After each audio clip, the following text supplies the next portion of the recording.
자는 큰 것을 잃은 자다. 그렇지만 친구를 잃어버린 자는 더 큰 것을 잃어버렸다.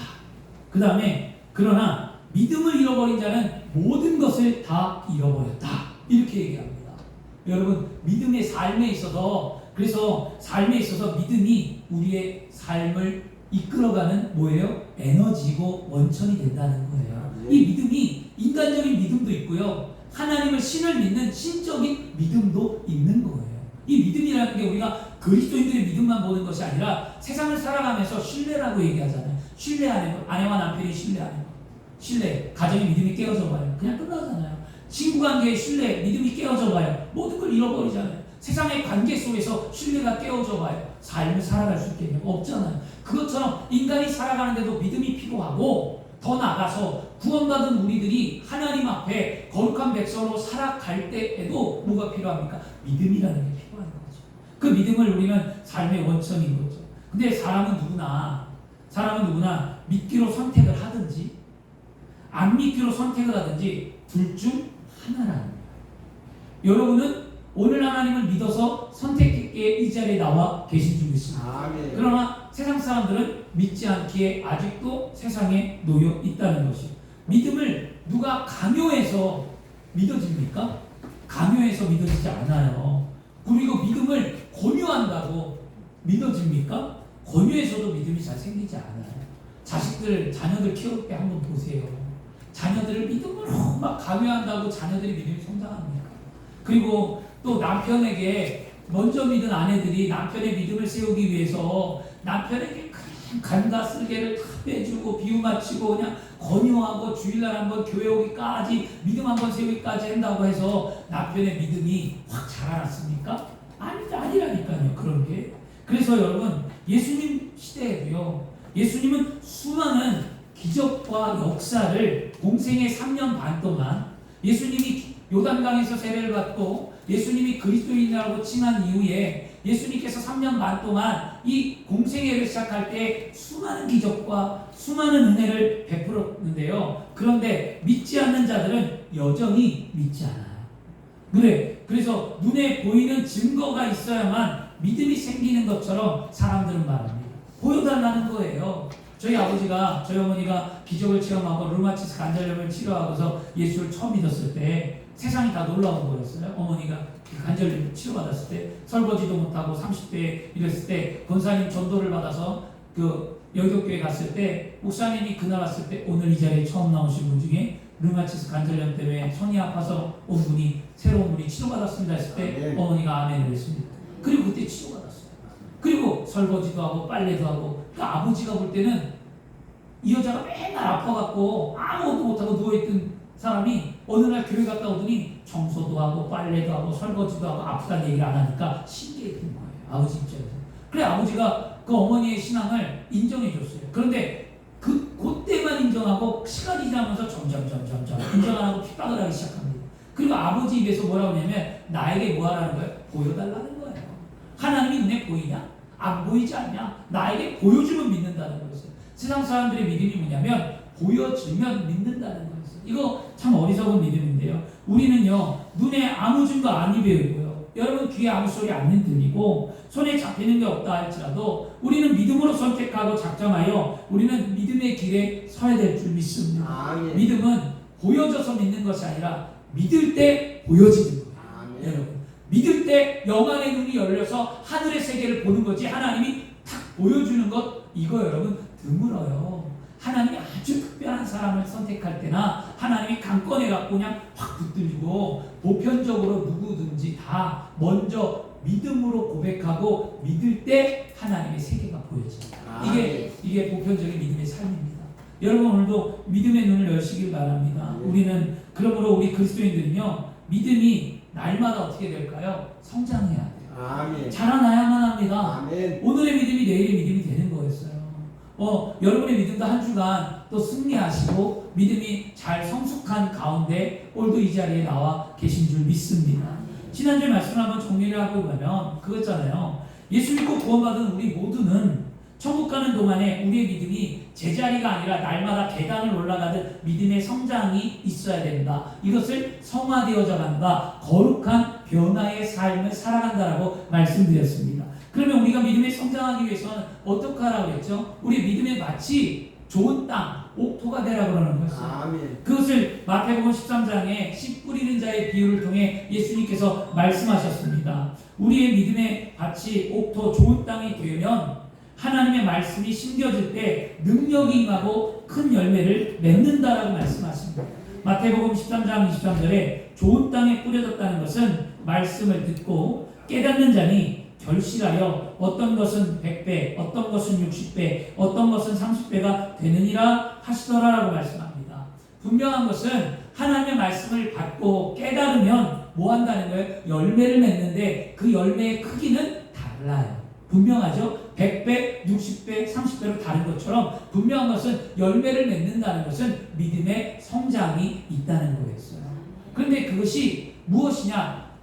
옥토가 어떻게 옥토가 될까요? 우리의 마음이 같이 옥토가 되려면 무엇이 깨어져야 하냐? 우리의 이성이 깨어져야 해요. 아멘. 이성, 논리, 사고, 세상적인 가치관 이런 것들이 다 깨어져야 하나님의 믿음의 가치관 속에서 하나님 주 은혜로 변화를 받을 수 있는 거거든요. 아멘. 우리가 먼저 그렇게 되기 위하여 하나님 앞에 믿음을 보이셔야 될 줄 믿습니다. 아멘. 그렇게 해서 좋은 땅에 옥토가 되기 위해 또 어떻게 하라고 했냐? 그런 옥토가 되기 위해서는 그냥 되는 것이 아니라 우리가 그런 옥토가 되기 위해 날마다 땅을 갈고 엎어야 되잖아요. 골라내야 되잖아요. 옥토가 되려면 땅을 고르듯이 날마다 그리스도인으로 살아가고 좋은 땅 가운데 옥토로 믿음의 밭을 산다는 것은 성령 충만함으로 날마다 기도하는 삶을 사는 거였어요. 아멘. 그래서 예수를 믿으면 반드시 꼭 해야 되는 게 뭐냐? 성령 충만함을 받아야 된다. 아멘. 믿음이 있으면 성령 충만함을 경험해야만 합니다. 아멘. 성령 충만함이 무엇이냐? 하나님의 능력이, 하나님의 임재가 내 안에 머무는 거예요. 아멘. 하나님의 친히 살아계신 것을 내가 경험하는 것을 성령 충만이라고 해요. 아멘. 그래서 성령 충만이라는 것은 외적과 내적으로 나누어져서 외적으로는 하나님의 능력 가운데 기도의 능력을 받는 거고 내적으로는 마음의 기쁨과 은혜와 감사함으로 긍정적으로 살아가는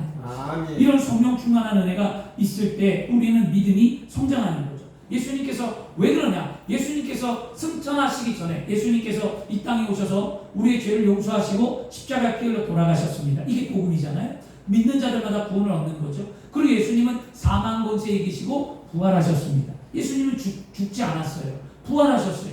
그 부활하신 예수님이 인간의 눈에 보이시고 하늘로 승천하시며 하늘에 올라가시면서 너희가 본 대로 내가 오리라 라고 말씀하시면서 뭐라고 말씀하셨냐면 사도행전 1장 4절에 예루살렘을 떠나지 말고 내게 들은 바 아버지의 약속하신 것을 기다리라.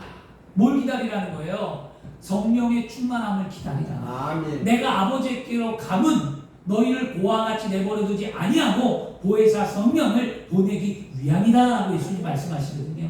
그래서 예수님이 눈에 안 보이지만 우리 안에 성령 충만함이 있으면 예수님과 함께 동행하는 아름다운 삶을 살아가게 되는 줄 믿습니다. 아멘. 그렇게 예수님이 성령을 받으라고 하니까 제자들이 정말 나가이 다락방에서 기다렸고 열흘 동안 기도함에 오순절날 이르러 그들이 다 성령을 받았다라고 성경은 사도행전에 말하거든요.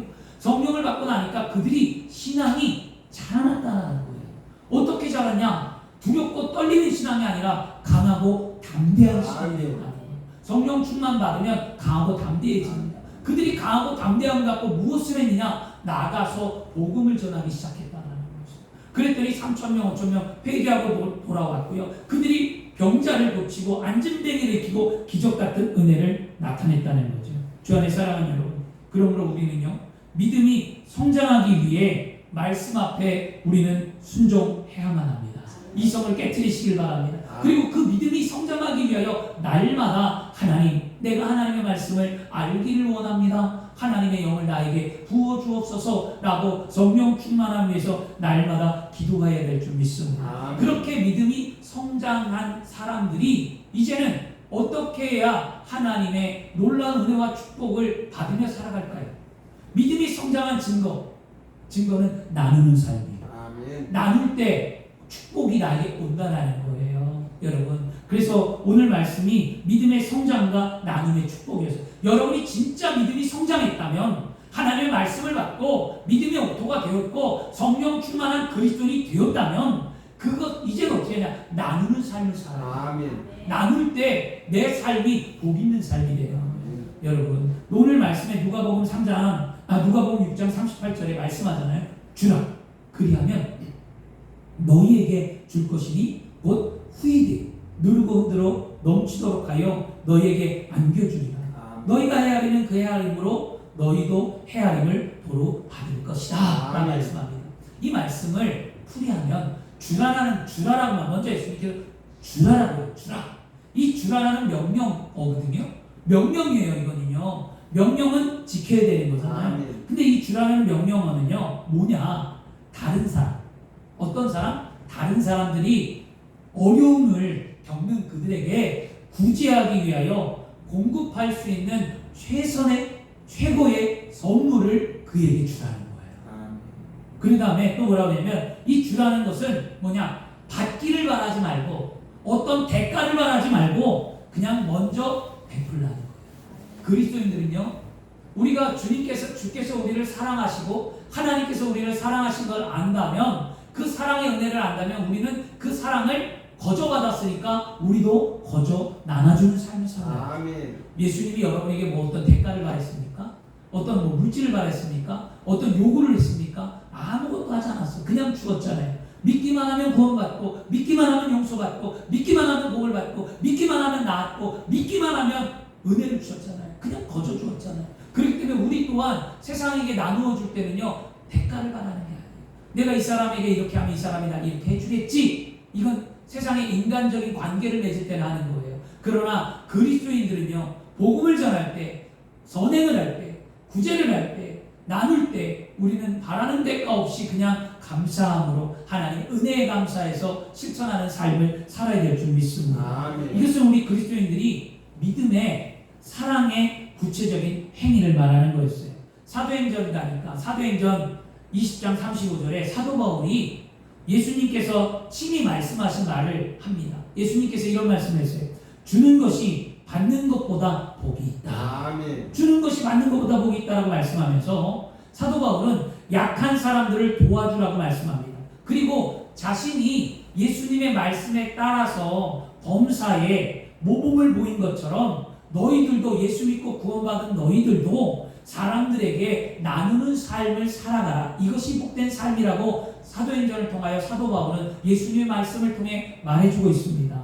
주 안에 사랑하는 여러분, 우리 믿음이 성장하고 자라나는 것은요, 심령이 옥토가 되어 말씀을 듣고 기도하여 성령 충만한 삶을 살아갈 때 믿음의 성장을 통해 뭐 하는 거예요? 나누는 삶을 사는 거예요. 나누지 않으면 우리는 믿음의 성장을 했다라고 말할 수가 없어요. 여러분이 오늘도 많은 것을 나누시길 바랍니다. 그런데 우리 믿음이 성장이 눈으로 보여지는 것이 뭘까요? 믿음의 성장. 목사님 저는요 예수 믿었어요. 목사님 저는요 성령 충만합니다라고 우리가 다 이렇게 얘기해요. 저한테도요. 신앙생활을 할 때. 그러면 그래요. 믿었어요. 성령 충만해요. 신앙이 좋아요. 그러면 그 좋은 거의 결과가 무엇이냐고. 결과를 보여줘야죠. 주의 종들에게. 여러분들이 믿음이 있고 여러분들이 다 성령 충만하다면 오늘날 우리는 보여줘야만 합니다. 주의 종에게 아니면 이웃들에게 그리스도인들에게 아니면 남편에게 아내에게 성도에게 우리의 믿음이 성장했다는 것을 보여줘야 돼요. 그것이 뭐냐? 바로 나누는 믿음 안에서 나타나는 거예요. 나누고 베푸시길 바랍니다. 그래서 여러분 팔레스타인에 가면 이 이스라엘 나라에 두 개의 강이 있어요. 바다가 있습니다. 갈릴리 바다와 사해 바다가 두 개가 있어요. 이 갈릴리 바다와 사해 바다가 있는데 갈릴리 바다는 먼저 갈릴리가 위에 있고요. 사해가 밑에 있습니다. 이렇게 되면 그러면 이 갈릴리 바다 위가 북쪽이 바로 뭐냐면 헬몬산이 있어요. 거기는 요단강이 있어요. 그 헬몬산에서 흐르는 것이 요단강을 통해서 다시 그 이제 물을 받아들이고 그 물을 다시 사회로 흘려보내는데 그런데 그 갈릴리 바다는요 중간에 있는 이 갈릴리 바다는 언제나 신선하고 생명력이 있고 많은 어족과 많은 풍부한 자원이 있고 그 안에는요 오곡백과가 있습니다. 풍성합니다. 그런데 이 갈릴리 바다는 요단을 지나 갈릴리 바다를 지나가는 마지막 사해에 이르면 이 사해는 물을 받아들일 줄 아는데 내보내지를 못해요. 나갈 데가 없는 거예요. 그래서 사해 바다는 죽은 바다라고 얘기합니다. 거긴 영문이 녹아 물고기가 살 수 없어요. 그리고 거기에는 초목도 없고 아무것도 자라지 않는 삭막한 바다라는 겁니다. 이와 마찬가지로 여러분, 우리의 믿음 생활도 하나님의 은혜와 복을 받기만 하고 나누어 주신 삶을 살지 않으면 우리는 생명력을 잃어버리고 우리의 믿음은 죽은 것과 같은 사해바다처럼 되어버리는 겁니다. 그러므로 우리는 하나님께로부터 받은 은혜와 축복을 우리 속에만 간직하지 말고 끊임없이 여러분 주변에 이웃들에게, 남편과 아내와 자녀와 세상의 모든 사람들에게 나누어 줌으로써 우리의 믿음이 옥토가 되고 우리가 성령 충만한 그리스도인의 삶을 살아가며 믿음의 성장의 증거를 보이는 하나님의 사람이 되기를 축원합니다. 아멘. 하나님은 우리를요 뭘로 삼았을까요? 하나님은 우리를 복의 근원으로 삼았어요. 아브라함을 부를 때 하나님이 너의 복의 근원이라고 얘기하잖아요. 아브라함을 통하여 나가도 복을 받고 들어가도 복을 받고 너를 저주하는 자는 저주하고 너를 축복하는 자는 축복한다는 그 말이 뭡니까? 하나님은 인간을 선택할 때에 하나님은 믿음의 사람을 부를 때 그 사람을 복의 근원으로 세웠어요. 여러분 한 사람 때문에 가정이 복을 받는 거예요. 여러분 한 사람 때문에 우리 교회가 복을 받는 거고, 여러분 한 사람 때문에 대한민국이 복을 받는 거고, 여러분 한 사람 때문에 직장이 복을 받는 거예요. 잊어버리지 마세요. 나는 하나님의 축복의 통로요, 나는 하나님의 복의 근원 덩어리예요. 나에게 축복의 고난이 있어서 나를 통해 모든 은혜와 축복이 흘러간다는 거예요. 얼마나 감사합니까? 얼마나 위대한 사명감을 갖고 우리가 태어났습니까? 그러므로 나는 복 있는 사람이라는 거예요. 그래서 복 있는 사람은 악인의 길을 쫓지 아니하며 오만한 자리에 앉지 아니하고 언제나 주의 율법을 주야로 묵상하는 자로다 라고 말하는 거예요. 그래서 우리가 말씀 앞에 믿음이 바로 세워져 있으면 우리는 복 있는 사람이 되는 거고, 그 복 있는 사람이 성령이 충만하여 하나님과 교통하면 우리는 축복을 나누는 삶을 살아가게 된다는 겁니다. 저와 여러분들이 그런 신앙인들이 되어야 될 줄 믿습니다.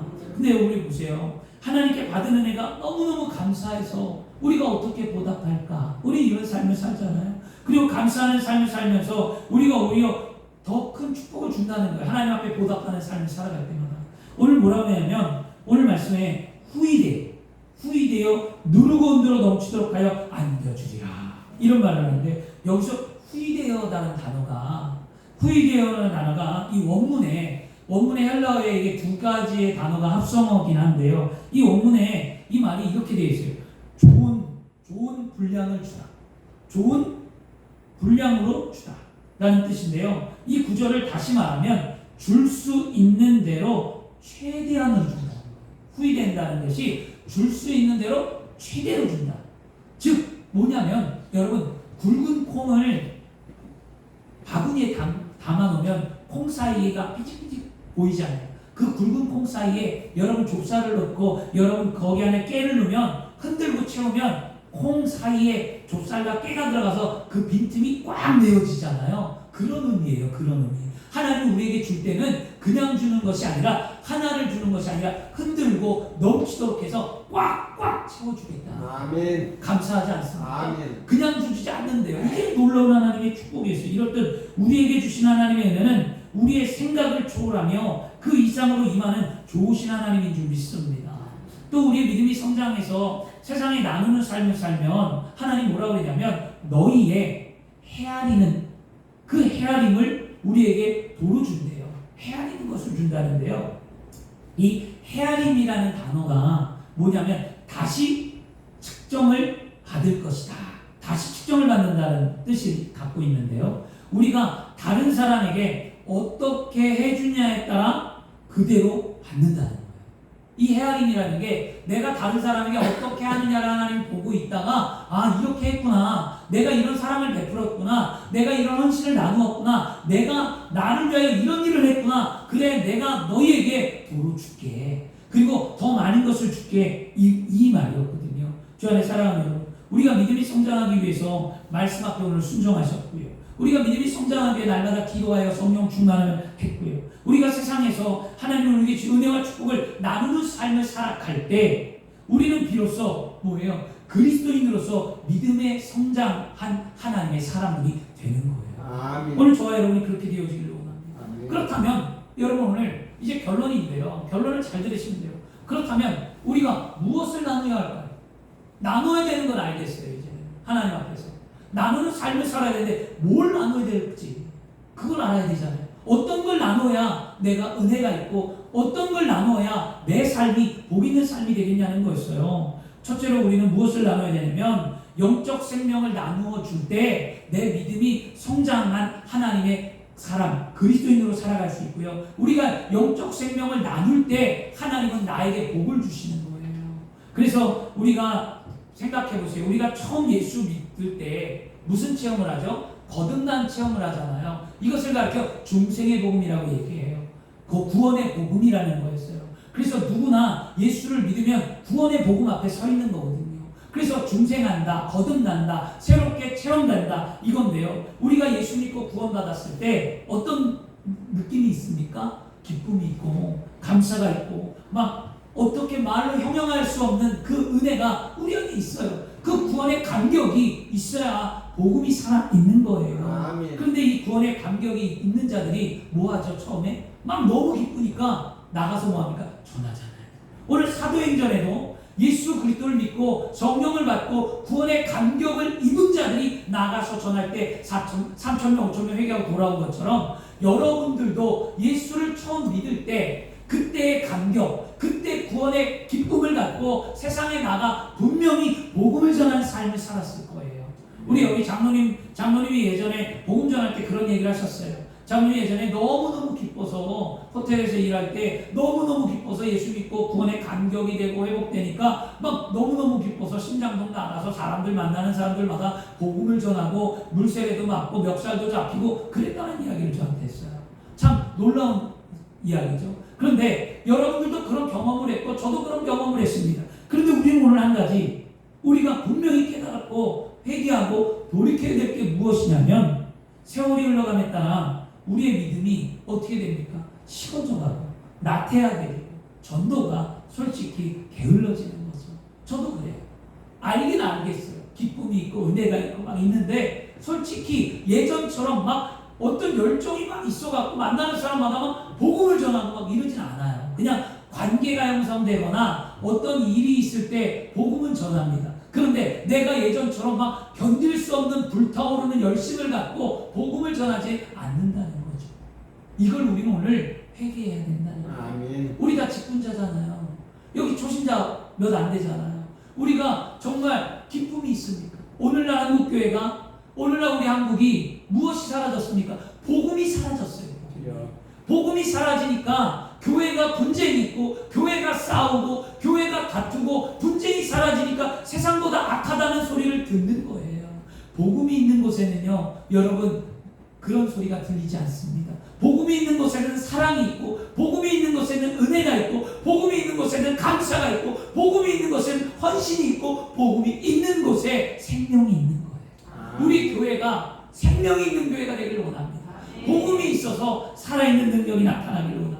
여러분 이제 생명을 나누는 하나님의 사람들이 되어야 될 줄 믿습니다. 따라서 우리가 항상 생동감이 넘치고 성령 충만한 생활을 유지하기 위해서는 우리가 받은 그리스도의 생명을 다른 사람에게 끊임없이 전해주는 삶을 살아야 될 줄 믿습니다. 다니엘서 10장 3절에 지혜 있는 자는 궁창의 빛과 같이 빛날 것이요 많은 사람은 옳은 대로 돌아오게 한 자는 별과 같이 영원토록 빛나리라. 아멘. 여러분 영원토록 빛나는 그리스도의 삶을 살아야만 합니다. 하늘을 바라볼 때 별이 찬란하게 빛나는 것처럼 아름다운 게 없잖아요. 여러분의 인생이 천국에 갔을 때 그 아름다운 찬란한 그 빛이 임하는 그 빛은 영혼을 살리기 위하여 복음을 전하는 빛이 그 빛이에요. 아멘. 그런 빛이 있기를 원합니다. 그러므로 우리가 그리스도를 증거하면 증거할수록 우리의 영혼이 하늘의 해와 달과 별과 같이 빛나며 더욱 빛나게 될 거고 그것이 우리 그리스도인들이 믿음이 성장한 증거고 그것이 나눔을 통하여 하나님의 복을 받는 길인 줄 믿습니다. 두 번째 우리는 무엇을 나눠야 할까요? 생명만 나누는 것이 아니라 우리는요 생명을 나누되 무엇을 나눠야 하냐면 십자가의 은혜를 나눠야만 합니다. 십자가의 은혜 어떤 은혜일까요? 절대적인 긍정의 신앙을 나눠야만 합니다. 십자가는 여러분 예수 그리스도의 십자가는 절대적인 긍정의 신앙이에요. 부정적인 신앙이 아니잖아요. 우리는요. 긍정적인 신앙을 나눌 때 우리의 믿음이 성장하고 그 긍정적인 십자가의 신앙을 나누어 줄 때 우리는 복 있는 사람이라고 말하는 거였어요. 우리 그리스도인들이 어디서 용서받았습니까? 예수 그리스도의 십자가, 갈보리 십자가 앞에서 우리는 용서 안 받았습니다. 예수님이 용서를 못해줄 죄가 아무것도 없다는 거예요. 십자가 앞에 오면 누구나 다 죄의 용서함을 받고 누구나 다 십자가 앞에 오면 구원의 길이 열린다는 거였어요. 그것을 전해줘야 돼요. 세상 사람들은 죄에 눌려서 죄책감 때문에 죄가 만연한 세상을 살아가기 때문에 부끄러워서 못 나오는데 예수 앞에 나올 때 용서받지 못할 죄는 아무것도 없습니다. 다 용서 안 받는 거예요. 세상이 손가락질한다 할지라도 하나님은 절대로 손가락질하지 아니하고 잘났다. 내가 너를 용서해 주만 하고 말씀해 주는 줄 믿습니다. 그렇기 때문에 우리는 세상에서 실패하여서 우리는 나는 쓸모가 없어, 아무에게도 존경받을 수 없고 나는 가치 없는 존재라고 생각하며 절망 가운데 처해 있는 그들에게 우리는 그리스도의 이름으로나 긍정적인 가치관과 절대적인 신앙, 십자가 앞에 나오면 행복할 수 있다고 전해줘야 될 줄 믿습니다. 하나님은 사람을 외모로 보지 아니하고 그 중심을 본다라고 말씀하는데요. 그 사무엘상 16장 17절에 분명히 말합니다. 사람은 외모를 보거니와 나 야훼는 그 중심을 보느니라. 그러므로 우리는 절망에 처한 사람들에게 말해줘야 돼요. 세상은 당신을 알아주지 않아도 하나님께서는 당신의 중심을 보십니다. 세상에 당신이 가치 없다고 말할지 모르지만 하나님은 당신을 사랑하고 존귀한 자로 여기며 하나님께 사랑받기에 당신은 태어났습니다. 우리는 말해주어야만 합니다. 그럴 때 그들의 영혼이 천하보다도 귀하기에 하나님은 그 귀한 영혼을 살리고자 독생자 예수 그리스도를 이 땅에 보내셨다는 거예요. 그 예수를 믿는 자가 구원을 받는 거 아니겠습니까? 그것이 곧 절대적인 십자가의 은혜요. 그것이 긍정의 말입니다. 그래서 여러분 우리는요 실패자가 아니라 성공자입니다. 그래서 에레미야 29장 11절에도 야훼의 말씀입니다. 나를 향한 나의 생각을 내가 아니니 평안이요 재앙이 아니라 너희에게 미래와 희망을 주는 것이다. 그러므로 우리는 우리를 향하신 하나님의 생각이 절대 긍정적이고 절대 소망이라는 것을 잊지 마십시오. 하나님 우리에게 절대 긍정 절대 소망이에요. 내 인생을 하나님 그렇게 살라고 말하지 않습니다. 내 인생이 지금 힘들고 어렵고 막히고 막막하다 하더라도 내가 지금 살아계신 하나님을 믿고 의지하며 신앙으로 살고 있다면 반드시 내 인생은 변화됩니다. 이게 하나님이었어요. 하나님은 복의 근원인데 내 인생을 그렇게 살게끔 내버려두지 않아요. 철저한 외로움 속에 고립된 인생을 살게 하지 않아요. 하나님께서는 절대로 풀리지 않는 삶 속에 엉켜있게 하지 않습니다. 하나님을 믿으면 외로움이 긍정으로 희망으로 소망으로 바뀌고 얽혔던 문제 속에 희망을 통해 해결받게 하시는 거예요. 그런 은혜를 그런 기적을 여러분들이 체험하시길 바랍니다. 그리고 그것을 세상 사람들에게 담대하게 전해줘야만 합니다. 내가 겪었잖아요. 내가 알잖아요. 내가 왜 아플까요? 왜 나는 이렇게 아프냐고 고민하지 마세요.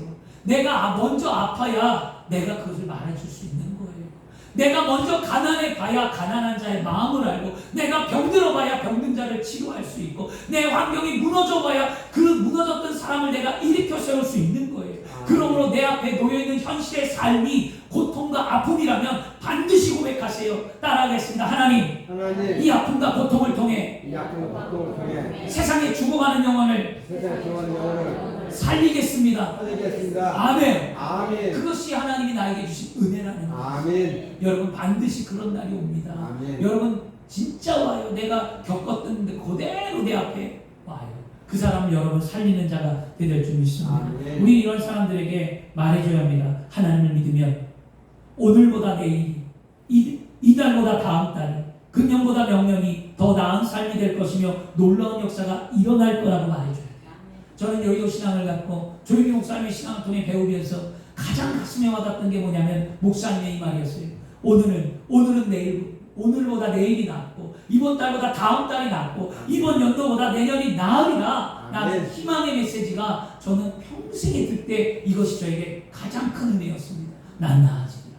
나는 오늘보다 내일이 나아지리라. 나는 변화되리라. 나는 복을 받으리라. 나는 반드시 나아지리라. 이 신앙이 저의 긍정적인 사고의 신앙을 갖고 지금까지 살아왔는데 저는 한 번도 이것을 의심한 적이 없습니다. 그러므로 매일의 삶에 저는 늘 나아지는 삶을 살았지 뒤로 물러가는 삶을 산 적이 없어요. 제가 재산이 있는 것도 아니고 아버지가 사업도 실패했고 가난했고 어려워서 아무것도 없었습니다. 제가 25살에 결혼을 해서 자녀를 낳고 인생을 살아갈 때 뭐가 있었겠냐고. 아무것도 없었어요. 집에서 뭘 해주는 것도 없었어요. 단칸방을 얻어서 살 때도 월세 그렇게 살아갈 때도 아무것도 가진 거 없고 40만 원 받아서 살 때도 늘 힘든 삶이었어요. 고통의 삶이었어요. 그러나 그것이 내가 고통과 힘든 삶이라고 말한 적이 없습니다. 분명히 난 나아지리라. 나는 행복하리라. 점점 좋아지리라. 나는 가진 게 돈밖에 없다. 난 하나님의 복 있는 사람이다. 내가 돈밖에 없다고 말한 건 뭐냐? 내가 복의 근원이었기 때문에. 그래서 늘 선포하고 그렇게 살아왔더니 하나님의 인생을 그렇게 만들어 주셨어요.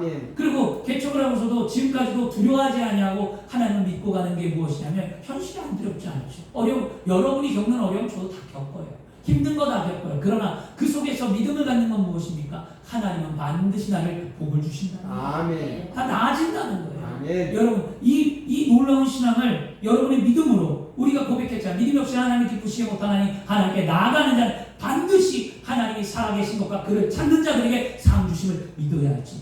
이게 우리 믿음이었어요. 따라서 우리가 하나님 예수님 안에서 절대 긍정의 믿음을 다른 사람들에게 끊임없이 나누어 줄 때, 여러분이 그것을 나누어 줄 때 여러분의 신앙이 긍정적으로 바뀌는 거예요. 여러분 아직도 부정적입니까? 그러면 긍정의 말을 전해보세요. 그러면 하나님께서 후이되어 누르고 흔들어 넘치도록 나에게 안겨주리라. 더 많은 긍정의 신앙을 나에게 주신 줄 믿습니다. 저는 오늘도 이 말씀을 선포하면서 여러분에게 나누어 주니까 제 안에 더 큰 은혜, 더 큰 긍정, 더 큰 감사, 하나님의 놀라운 은혜가 채워지게 되는 걸 믿습니다. 여러분도 그렇게 되어야 될 줄 믿습니다. 그리고 세 번째, 우리는 무엇을 나눠야 할까요? 여러분, 긍정의 신앙, 십자가 앞에 하면 모든 문제가 해결받고 모든 것이 하나님이 해결한다는 것을 알았다면 우리는 세 번째 뭐 했냐면 성공의 비결을 가르쳐줘야 돼요. 성공은 어떻게 왔습니까? 성공은요, 영혼이 잘 되고 범사가 잘 되면 강건한 거예요. 이게 삼중 축복이잖아요. 여러분 먼저 영혼이 잘 되면 범사가 다 되는 거잖아요. 그래서 사랑하는 자의 내 영혼이 잘 된 같이 내가 범사가 잘 되고 강건하게 내가 간구하노라. 요한일서 1장 2절 말씀이었습니다. 우리 영혼이 잘 되기 위해서 날마다 어떻게 합니까? 성령이 인격적으로 모셔들고 의지하고 동행해야 돼요. 영혼이 잘 되기 위해서는 늘 성령과 함께 사는 거잖아요. 성령께서 우리 영혼을 지배하면 우리의 영은 혼을 다스리고 우리의 혼은 육을 지배하고 창조적인 질서 안에서 모든 것이 합력하여 선을 이루게 되는 줄 믿습니다. 인생의 승리의 복이 여러분 환경에 있는 게 아니에요. 승리의 복, 잘 되는 것이 우리는 환경에서 온다고 하는데 절대 환경으로 오지 않습니다. 범사가 잘 되는 복을 누리기 위해서 먼저 뭐 해야 되냐? 영혼이 잘 돼야 돼요. 영혼이 잘 되면 자동적으로 흘러가는 거예요. 환경이 아무리 잘 돼봐요. 아무리 잘 된다도 그게 내 거예요? 내가 지킬 수 있을 것 같아요? 못 지켜요. 그러나 영혼이 잘 돼갖고 생명의 근원이신 하나님의 복이 내 삶 가운데 흘러가면 닿는 곳마다 복을 받고 만지는 곳마다 복을 받고 나를 통하여 형통한 은혜가 사람들에게 흘러갈 때 내 주변의 모든 것들은 다 복의 근원이 되는 거죠. 그것이 성공의 비결입니다. 그러므로 여러분 하나님 앞에 진실함을 드리고 하나님 앞에 믿음을 다하여 기도하며 여러분이 승리자의 삶을 살아가기를 축원합니다. 영혼이 잘 되는 것에 힘쓰시기를 바랍니다.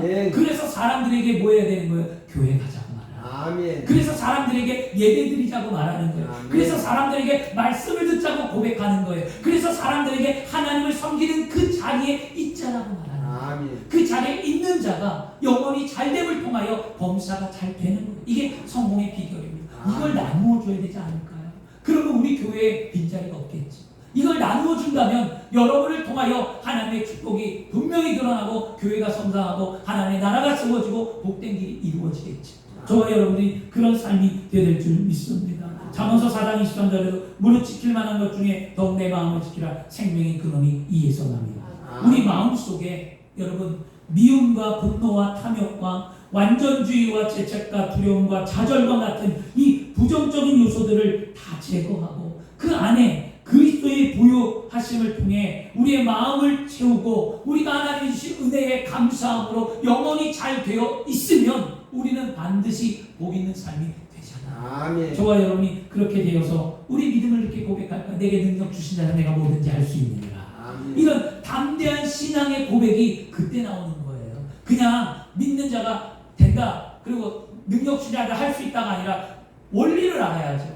그리고 그 안에 채워진 은혜가 있고 확신이 있고 그 믿음의 고백을 할 때 그게 능력이 있는 거예요. 오늘 저와 여러분이 그렇게 되기를 바랍니다. 성공적인 삶의 비결을 실천하고 나갈 때 이웃에게 그것을 가르쳐주고 여러분이 그런 위치가 될 때 여러분이 믿음의 성장의 증거가 나타나는 거죠.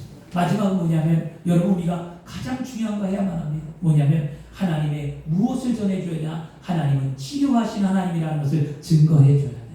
하나님은 치료하신 하나님을 뭐냐? 영혼을 치료하고 육체를 치료하고 환경을 치료하시는 그 하나님. 하나님 나를 복의 근원으로 삼았으면 하나님은 모든 것을 다 못 고치시는 하나님이 아니라 반드시 다 고치신다. 하나님은 다 해결하신다고 믿어야 될 줄 믿습니다. 치료하신 하나님은 출애굽기 15장 26절에 이르되 너희가 너희 하나님 야훼를 말을 들어 순종하고 내가 보기에 의를 행하며, 보세요, 순종하고 의를 행하며 내 계명을 귀에 기울이며 하나님 말씀 듣기를 게으르지 아니하며 모든 규례를 지키며 순종하고 내가 애굽에 내린 모든 질병 중 하나도 너에게 내리지 아니하리니 나는 너희를 치하니 야훼니라.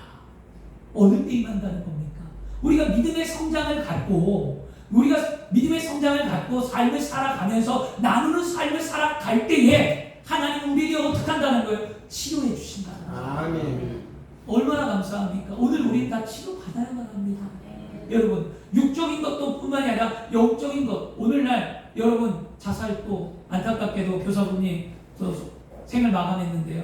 얼마나 생때 같습니까? 얼마나 마음이 아프겠어요. 자살률이 높아요. 우울증이 높아요. 이유가 뭘까요? 여러분, 공허한 거예요. 삶이 너무 힘든 거예요. 그들에게 우리가 무엇을 해야만 합니까? 하나님은 치료해 준다는 거예요. 마음을 치료해 주시고 생각을 치료해 주시고 영을 먼저 치료한다는 거예요. 세상에 병든 영혼들이 얼마나 많은지 모릅니다. 우리 그들에게 찾아가 진심 어리게 하나님은 당신을 사랑하고 하나님이 당신을 치료하고 고치시는 하나님이라는 것을 전해줘야 돼요. 그래서 정신적으로 가난의 문제와 질병의 문제와 정신적인 모든 것들을 고치셔서 육체가 변화되어야 될 줄 믿습니다. 육체의 병은요, 사실 육체의 질병은 정신적인 질병에서 온다고 얘기합니다. 그래서 정신이 맑으면 육체의 모든 질병들은 다 해결받잖아요. 그래서 오늘날 병의 원인이 뭐예요? 스트레스잖아요. 스트레스는 뭐예요? 정신적인 거예요.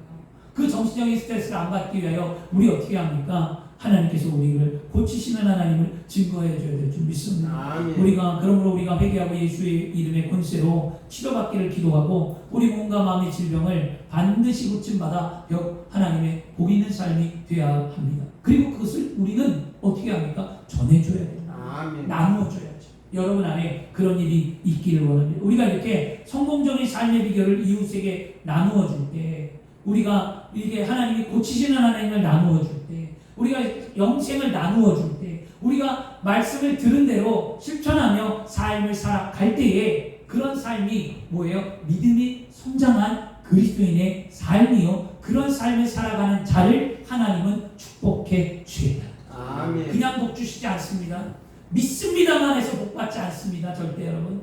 여러분, 우리가 착각하는 게 있습니다. 믿습니다만 하면 복을 받는다 그랬는데 믿어서 복을 받는 것이 아니라 믿었으면 하나님이 원하는 삶의 방향으로 살아내야 되는 거예요. 그런 자를 복을 준다고 그랬지 언제 무조건 믿습니다만 해서 복을 받는다고 그랬냐고요. 성경은 믿습니다만 해서 복을 받는다고 하지 않았어요.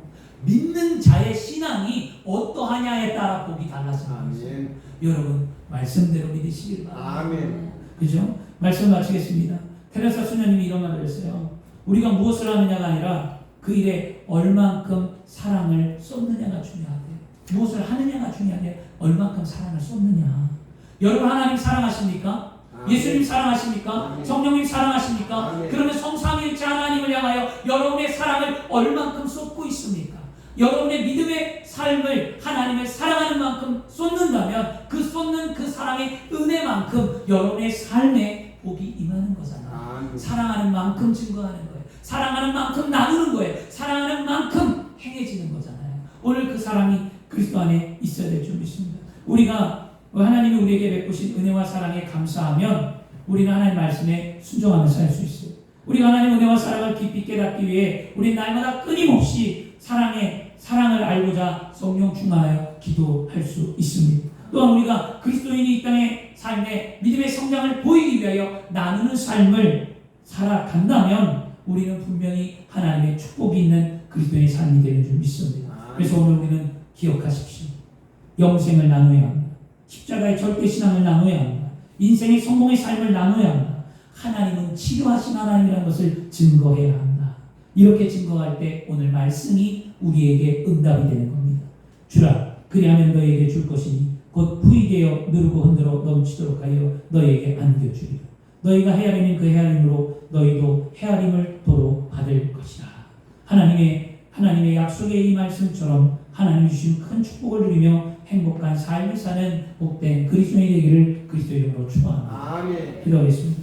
조신 아버지 하나님 감사합니다. 오늘도 하나님께서 우리를 불러주시고 믿음 안에 살게 하시며 말씀 가운데 승리케 하심을